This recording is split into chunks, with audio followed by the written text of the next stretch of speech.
आज ही Doubtnut app download करें। Doubtnut पर होगा अब आपके सभी मैथ्स, केमिस्ट्री, फिजिक्स और बायोलॉजी डाउट्स का सफाया। बस अपने क्वेश्चन की फोटो खींचो, उसे क्रॉप करो और तुरंत वीडियो सोल्यूशन पाओ। Download now. In this question, we have given the period T of oscillation of a gas bubble from an explosion underwater depends on pressure P, density D, and total energy of explosion E.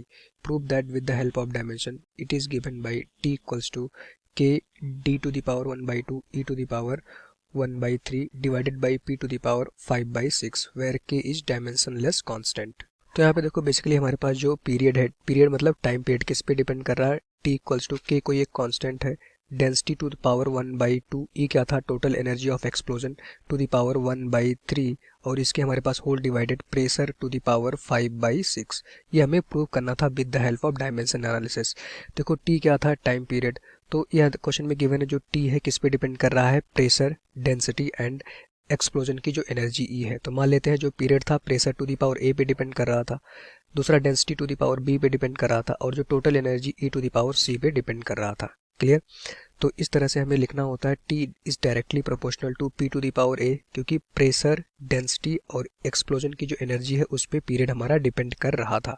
अगर ये proportional का चिन्ह हटाओगे तो यहाँ पे हमें मिलेगा एक कांस्टेंट आएगा, प्रोपोर्शनलिटी कांस्टेंट मान लेता हूँ वो K था। तो T equals to K P to the power A D to the power B and E to the power हमारे पास क्या हो जाएगा? C हो जाएगा। ये हमारा E था। E क्या होता है? टोटल एनर्जी यहाँ पे गिवन है। तो इस तरह से आ जाएगा। अब यहाँ पे सारी क्वांटिटी का आपको डायमेंशन फार्मूला लिखना होगा। K एक कांस्टेंट है, उसका कोई भी डायमेंशन फार्मूला नहीं होगा। T है तो यहाँ पे देखो लेफ्ट हैंड साइड में मैं इसको लिख सकता था m to the power 0, l to the power 0 और t टू द पावर हमारा 1 आएगा। m to the power 0, l to the power 0 का वही सेम मतलब है 1 के बराबर ही होगा। t हमारा पीरियड होता है, टाइम का डायमेंशन फार्मूला t होता है, उसकी पावर 1, तो 1 से कोई फर्क नहीं पड़ेगा और t ही रहेगा। K एक कांस्टेंट है। अब यहाँ पे प्रेशर, डेंसिटी और E, इन तीनों का आपको डायमेंशन फार्मूला लिखना पड़ेगा। तो प्रेशर का अगर डायमेंशन फार्मूला लिखोगे, प्रेशर इक्वल्स टू क्या होता है? Force upon area. तो यहाँ से देखोगे अगर प्रेशर का डायमेंशन फार्मूला लिखोगे तो आ जाएगा हमारे पास फोर्स का डायमेंशन फार्मूला होता है mLT to the power -2 divided by area क्या होता है? Meter square. तो उसका डायमेंशन फार्मूला कितना हो जाएगा? L square. तो एक L से L कैंसिल हो जाएगा, तो प्रेशर का यहाँ से जो डायमेंशन फार्मूला आएगा उसकी वैल्यू कितनी हो जाएगी? mL टू द पावर, देखो ये नीचे 1 था, ऊपर आएगा तो L टू द पावर -1 हो जाएगा, T टू द पावर -2। ये आ गया हमारे पास प्रेशर का डायमेंशन फार्मूला। इसी तरह से हमारे पास डेंसिटी है, क्योंकि जो पीरियड था वो डेंसिटी पे भी डिपेंड कर रहा था। तो डेंसिटी का जो जनरल फार्मूला होता है देखो मास अपॉन वॉल्यूम, और वॉल्यूम किस में लिखा जाता है? मीटर क्यूब में। ठीक, तो अब यहाँ से देख सकते हो कि हमारे पास डेंसिटी का जो डायमेंशन फार्मूला हो जाएगा, मास का डायमेंशन फार्मूला कैपिटल M होता है डिवाइडेड बाई वॉल्यूम क्या होता है? मीटर क्यूब, मतलब L क्यूब आ जाएगा। तो डेंसिटी का जो डायमेंशन फार्मूला यहाँ से फाइनली निकल के आता है उसकी वैल्यू कितनी हो जाएगी? mL to the power -3। ये हमारा डेंसिटी का डायमेंशन फार्मूला आ गया। दूसरा हमें क्या चाहिए था? एनर्जी। तो इसको अंडरलाइन कर लेते हैं, आगे इसकी भी हमें ज़रूरत पड़ेगी। अब मैं एनर्जी लिखूंगा, तो एनर्जी किसी भी फॉर्मूले से लिख सकते हो। एनर्जी क्या होता है? वर्क डन की जो यूनिट होती है वही एनर्जी की भी यूनिट होती है। तो एनर्जी इक्वल्स टू लिख सकते हो फोर्स इनटू डिस्प्लेसमेंट, या एनर्जी का जो एक फार्मूला होता है हमारे पास देखो mgh, जो पोटेंशियल एनर्जी का फार्मूला होता है mgh। तो अगर इस एनर्जी का डायमेंशन फार्मूला आप लिखोगे तो देखो मास का डायमेंशन फार्मूला m, g क्या होता है? एक्सीलरेशन, तो उसका dimension formula L T to the power -2, h क्या है? लेंथ, तो उसका डायमेंशन फार्मूला L होगा।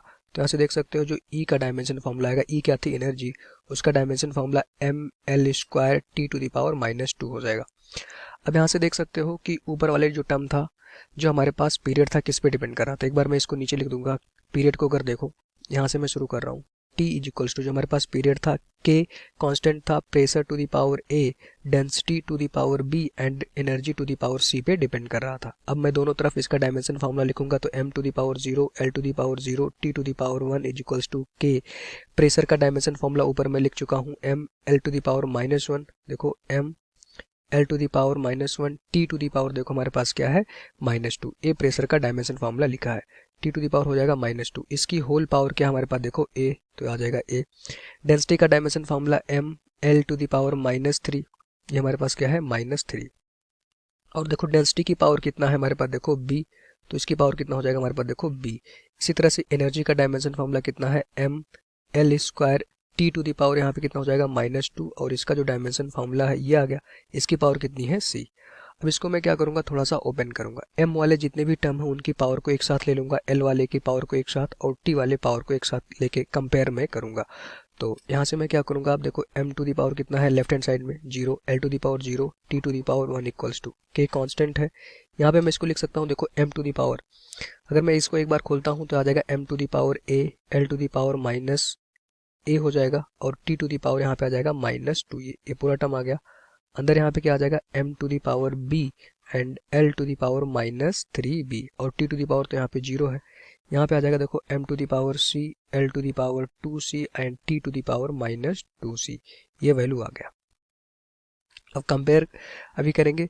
अब मैं यहाँ पे देखो राइट हैंड साइड में लिखूंगा कि m की जितनी भी पावर हो उनको एक साथ ले लूंगा। देखो m यहाँ 3 बार आ रहा है, तो m की तो टोटल पावर कितनी हो जाएगी, देखो a plus b plus c, ठीक।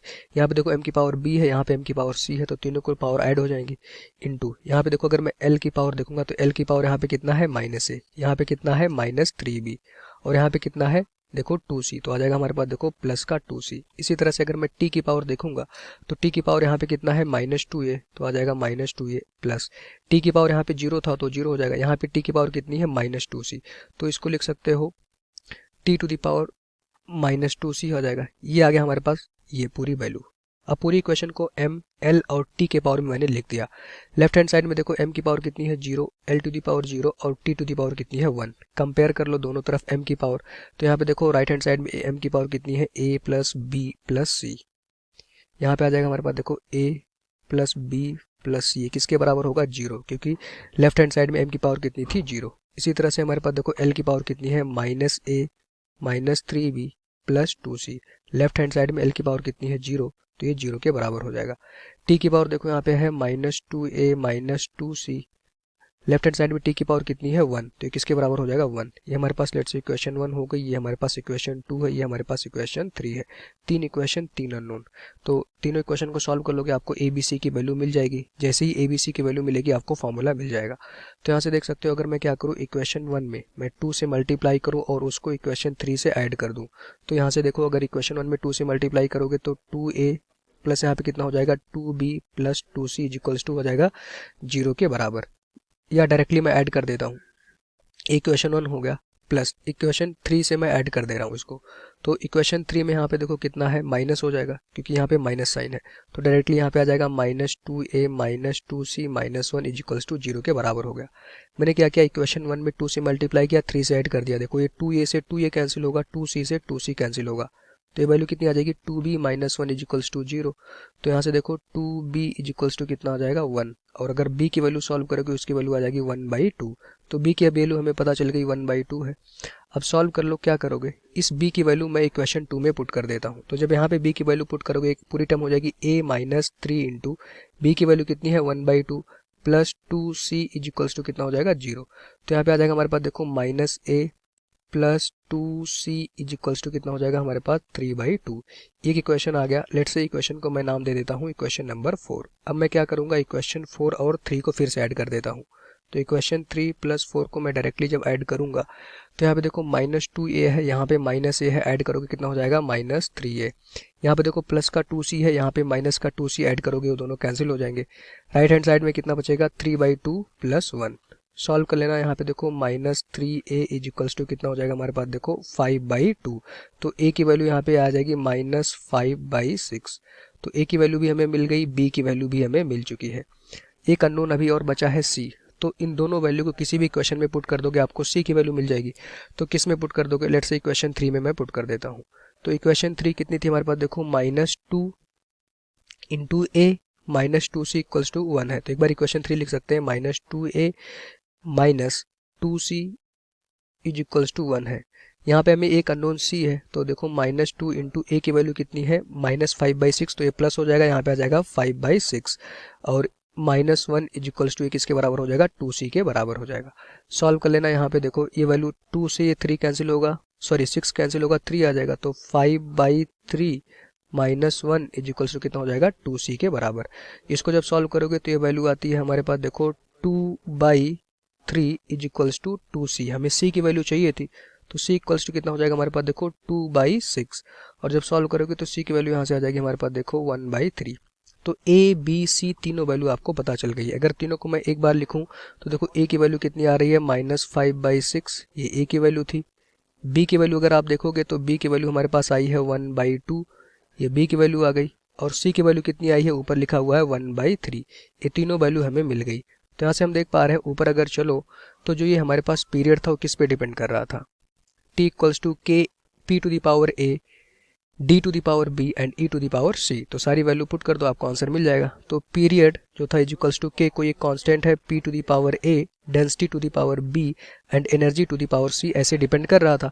ए बी सी की वैल्यू यहाँ पे पुट कर दो, तो T equals to K pressure to the power pressure के पावर ए है, तो यहाँ पे आ जाएगा pressure to the power A की वैल्यू कितनी है, -5/6 इंटू डेंसिटी की पावर बी है और बी की वैल्यू कितनी है 1/2। ई क्या था हमारे पास, एनर्जी टू द पावर सी है और सी की वैल्यू कितनी है 1/3। इसको अच्छे से अरेंज कर लो, आपको आंसर मिल जाएगा। तो यहाँ से हमारे पास टी की वैल्यू आ जाएगी, T equals to k p to the power -5/6 से नीचे चले जाएगा, इसको मैं लिख सकता हूँ डी टू द पावर देखो 1/2 into E to the power आ जाएगा हमारे पास देखो 1/3 divided by p to the power -5/6 से नीचे जाएगा, प्लस का 5/6 हो जाएगा, तो पी टू दी पावर 5/6 आ जाएगा, और हमें यही प्रूव करना था। तो हमारे पास जो डिजायर्ड आंसर था, जो मुझे प्रूव करना था, यही प्रूव करना था, यही हमारा इस क्वेश्चन का आंसर हो जाएगा। Thank you.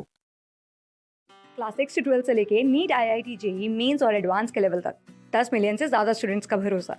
आज ही डाउनलोड करें डाउटनेट ऐप या व्हाट्सएप कीजिए अपने डाउट्स 8400 400 400 पर।